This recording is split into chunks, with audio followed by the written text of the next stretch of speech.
Naledi Appiah posted this photo on her IG story.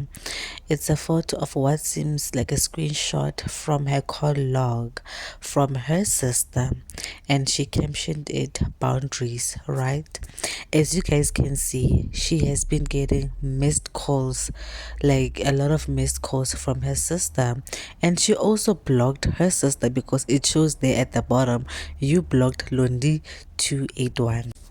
But knowing Naledi Appiah, I feel like this could have been like some kind of like joking, because I really don't think that she would really block her own sister, because I feel like, yeah, I know they still live together.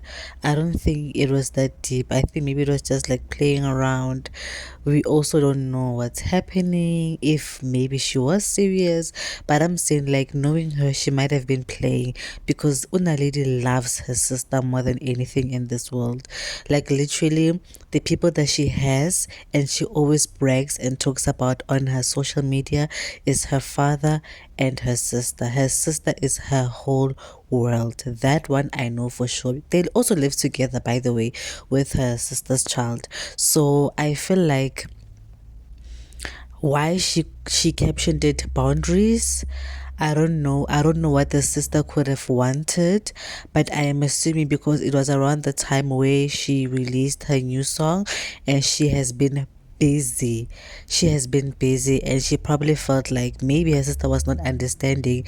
But these are just my assumptions, because we don't know. But I don't think that it's that deep, and I don't think that she would really take it that far with her sister, unless, because we don't know what's happening behind closed doors. We don't know, because let me tell you, we all share the good times on social media. We don't tell you guys, we don't post, the tough things that we are going through. But I hope that she was just joking, that it was nothing, it was not that deep. I hope so. But either way, I feel like it's also important for her to set boundaries for herself. But blocking your sister, I don't think is the way to go, unless you have communicated that with her and raised your concerns. But definitely, I feel like friends, family, everybody else, they need to learn how to have boundaries when it comes to anyone in their lives, right? So please don't forget to like, comment, and subscribe, and I will see you on my next video.